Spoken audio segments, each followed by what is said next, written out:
السلام الله عليكم ورحمة الله تعالى وبركاته. soo dhawaada saaxiibayaal dhammaantiin fiidiyogeeni maanta waxaan jeclaystay inaan niila sheekareeyo ama niila wadaago anigoo si toos ah ugu tiriirgareynayo aqoomakan shirkadan Bluefix ay leedahay. Fiidiyogii ka dambeeyay waxaan si fiican ugu sharxay trading plan-ka aniga iyo gaarka ah aan u isticmaalo shirkadan Bluefix. waxaan arkay dhalinyaro badan oo aad ugu farxay trading plan-ka igana soo falceliyay inay aad ay u fududahay markii loo fiiriyo qaabkii aan trading plan-kaas u sameeyo in 5% faa'iido ah oo qofka uu sameeyo. Haddii fiidiyogaas aadan daawanin fadlan dib u laabo ama linkii description-ka ayaan soo dhigi doonaa, halkaas ka daawo. waxaan huba fiidiyogaas haddaad daawato inay saaid ku caawin doonto inaad 5% ama shirkadan targetka lagaa rabo aad si fudud u gaarto.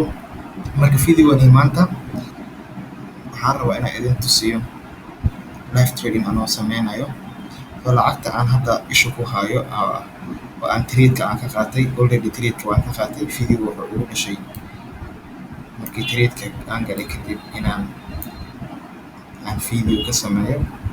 waa ogaa fiidiyogan fiidiyo aad u dheer noqon doonaa, laakiin ma rabo. waxaan isku dayi doonaa inaan fiidiyo isku gaagaabiyo.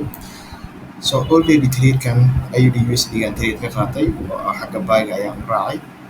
ilaa hadda 10 bibiso profit ayaa ku jira oo jihadii aan u rabay oo buyga uu sii aaday. marka sida u jeedin dhankan kalena waxaan idin soo dhigi doonaa trade-kii aan ku jiro iyo faa'iidada lacagta hadda uu marayo. marka dhankaas haddaad ka fiirisid trade-kan waxaan ka qaatay 73,290 ayaan trade-kan aan ka qaatay. almost hadda wuxuu marayaa 92 marayaa 10 bibiso faa'iido ah ayaan ugu jiraa. marka waxaan ku sharxi doonaa qaabkii aan walaas gareeyay oo aan trade-kan u qaatay iyo sababihii ka dambeeyay. marka fiidiyogan ilaa oo sii socon doonaa targetkeyga aan ka gaarayo. sida caadiga ah haddii fiidiyo yaroo soo daawatay trading plan-keyga aniga wiigii oo idin si aan targetkeyga u gaaro keliya waxaa raadiya content baa raadiyaa. marka waxaan isku dayi doonaa content bib inaan ka helno. haddii content bib ka badanna aan suuqa ka aragana waan sii hayn doonaa. fiidiyogan ilaa aan trade-kan ka xirayno oo profitka aan ka xiro inay tusi doono ilaa targetkii aan ka rabo aan ka gaari doono oo sii socon doonaa. marka waxaan isku dayi doonaa inaan fiidiyoga aan post gareeyo ama aan jarjaro si aysan waqti dheer noogu qaadan. marka haddii aan soo laabano qaabka aan las gareeyay AUD USD-ga ka hor intaan aan las gareynin ama aan las gareynin ka hor aniga sida caadiga waxaa ku trade gareeyaa USD base currency-ga iyo lacagaha quotes currency-ga oo USD-ga raaca keliya ayaan ku trade gareeyaa. mararka qaarna waxaa ii soo raaca Bitcoin iyo Ethereum-ka ayaan ku trade gareeyaa. marka kan waxaa ka wareeyay DXY-da mar walba waxay i tusisaa ama qofka ku tusinaysaa inaad ogaato lacagaha dollarka jihadii aadayaan.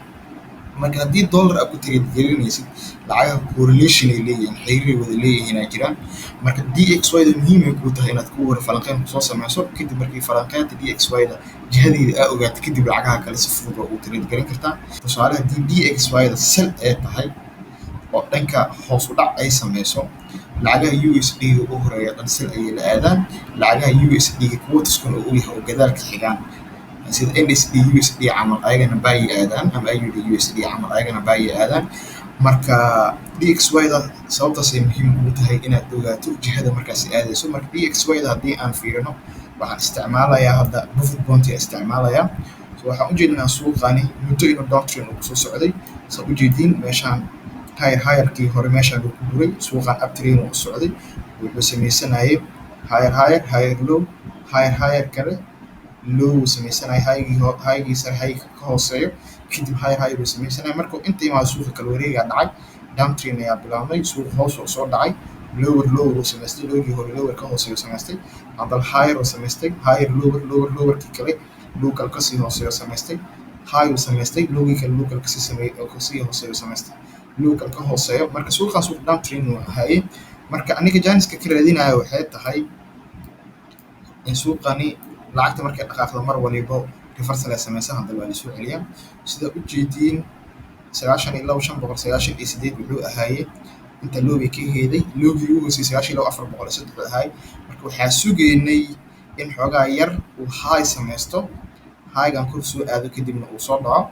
marka meeshan hadda u jeedid high-gii kore meeshuu taagnaa inta waaye 92,780. sida u jeediin meeshanna waxay ku aadan tahay 50% oo Fibonacci-ga ayay ku aadan tahay oo waa meelaha golden zoneska loo yaqaano. Marka 50gaas ayay inta ku aadan tahay. So suuqa wuu ku guuldareystay meeshaan inuu soo jibiyo oo 50gii uu jibiyo. Marka hadda waxaa ka sugaynaa DXYda inay downtrend ay bilaabo, hoos u dhac ay soo sameyso oo meeshaan laga soo celiyo, 50ga laga soo celiyo, kadibna lowgii horay low kale ka hooseeya ee samaysato oo new lower kale ay samaysato, wax yar dib u soo laabato, haddana kadibna DXYda hoos kusii socoto. Marka falanqaynteeda DXYda ku aadaneyd oo aan falanqayn ahaan ku sameeyey ayadana saan waaye. Hadda 92,740 ay joogtaa. Waxaan rajeynayaa inay hoos u dhac soo samaysato. Marka waxaan trade ka raadsanayaa hadda AUD USD maadaama aan soo ogaaday in DXYda ay hoos u socoto oo hoos u dhac u sameynayso. Sidaas la mid ah marka waxaan ku trade gareyn karaa ama concept aan ka haystaa in DXYda sell ay tahay, lacagaha dollarka kuwa tuska u yahayna ay buy aadayaan oo dhanka buyga aadayaan. Marka tradekan mar hore waa qaatay oo tradeka waan galay oo sida hore idinku soo sheegay waxaan ka galay 73,290 aan ka galay. almost 15 bibiso faa'iido ku jira. Faa'iidada dhankan kale ka arki doontaa. Dhankanna waxaa soo dhigi doonaa MT4ka tradeka ii furan iyo faa'iidada wato ayaan halkaas soo dhigi doonaa. marka AUD USD imaano, AUD USD markaan isla fiirino ayadana si la mid ah. AUD USD inta waxaan ugu jeedaa hal mar time frame ka weyn 4 hourka aan fiirino si wax si fiican aan kala aragno. Marka 4 hourka markaa si fiican u fiirisid AUD USD ayadana si la mid ah sell ayay ku soo socotay oo downtrend ayay eeday. Inta markay imaaday waxay samaysatay calaamaha lagu yaqaano suuq uptrend samaysanayo. Higher ay samaysatay. Higherkii waxaa ka hooseeyey lowga ka hooseeyey. Lowgii waxaa ka sareeyey higher kale inay samaysato. Hadda lowgay samaysatay. waa ujeednaa hadda waxay samaysatay higher. Marka AUD USD ayadana waxaan rajeynaynaa ama falanqaynteeda ay tahay inay uptrend ahaan doonto oo kor u socon doonto.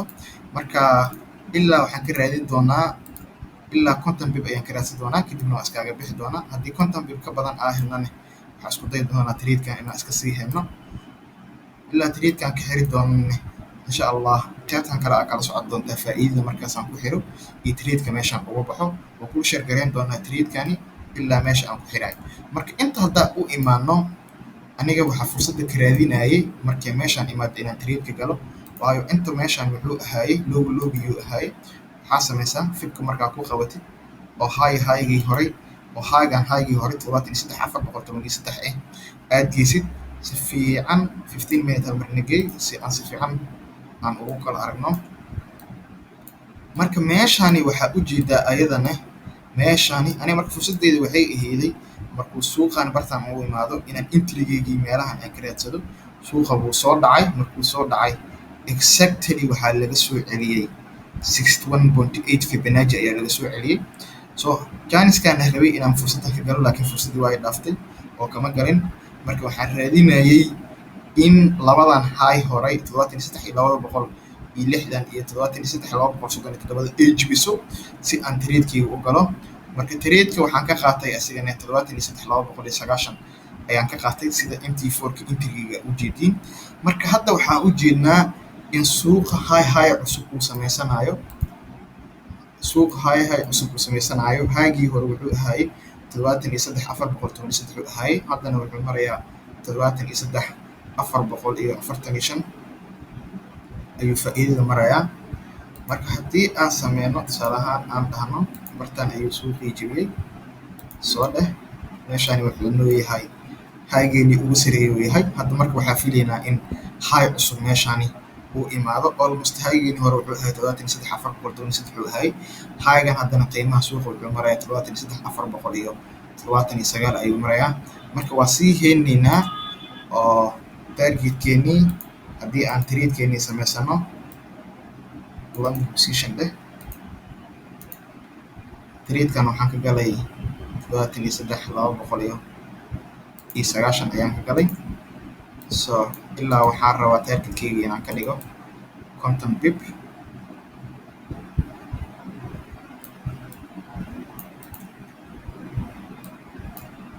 haddii ugu yaraato waxaan rabnaa inaan 50 bib tradekan aan ka qabsano. Marka stop losskeyga almostna waa ka xisaabtamay oo waxaan ka dhigtay 30 bib ayaan ka dhigtay. oo wuxuu ii yaalaa lowgan horay hoostiisa ayaan stop losskayga asigana aan dhigtay. Marka waa wada fiirin doonaa tradekan, isha ayaan ku hayn doonaa ilaa aan natiijada ka gaari doono. Marka videoga ma rabo inuu video dheer uu noqdo, waxaan rabaa inaan jarjaro oo markii aan targetkeeni xoogaa yar aan u dhownahay camal aan soo laabo.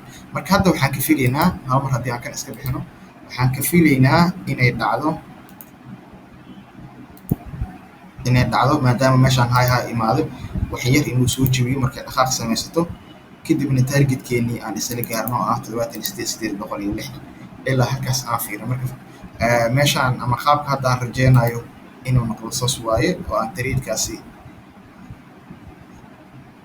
qaabkii aan u analyse gareeyay uu noqon doono. Marka haddii aan inta soo laabano 50 bib noo dhig halkaas,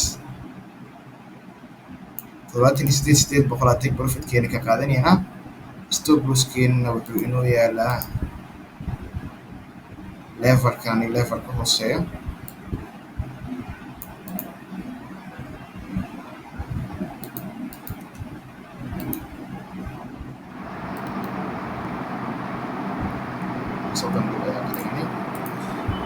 Marka waa fiiri doonaa markii tradeka isku soo aadno, faa'iidadana dhankaana ka arkaysaa.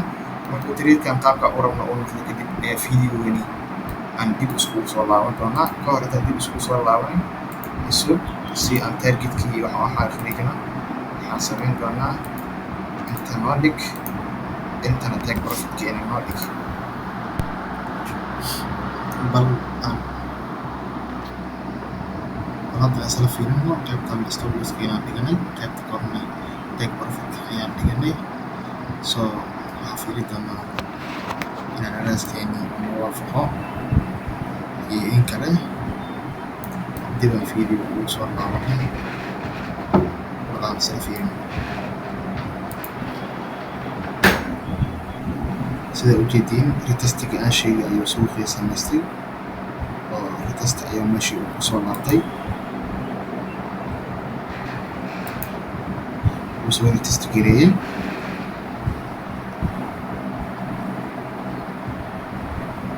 Okay, meeshaan waxaa ii xaqiiqsamay in hayarkii kale hayarka sareeyay uu imaaday, taasoo ma caddeynayso in targetkani suuqa uu gaari doono. So targetkeeni wuu gaaray sida ujeediin. Mislahay 100 bib ka badan ayaa kaaga soo bixi doona. So waa fiirin doonaa, waa sii hayn doonaa. suuqii waa soo laabtay oo wuxuu samaystay laba low oo samaystay. Newsna wuu soo socdaa markaa. sida ujeediin mar labaad ayuu haddana imaaday positionkii ay ka sugaynay. mar labaad ayuu haddana soo taabtay, take profitkeeni uu ku dhacay. sidaas darteed tradekan waa ku guuleysanay. dhankan kale hadda ujeedid laakiin gaadsi doona ayagan akoonkeygii iyo wiigii hore inta faa'iido ay ka sameeyey. wiigii hore aan ka sameeyey iyo withdrawalkii aan sameeyey. waa ujeedaa akoonka waa akoon real ah, akoomada prefix ay leedahay. sidoo kale inta waxaan kugu tusinayaa tradekan iyo before iyo afterkiisa. waa ujeedaa markii hore tradeka aan qaadanaynay sidaanu ahay, iyo markii dambe oo tradeka aan qaadanay oo targetkeeni noo gaaray.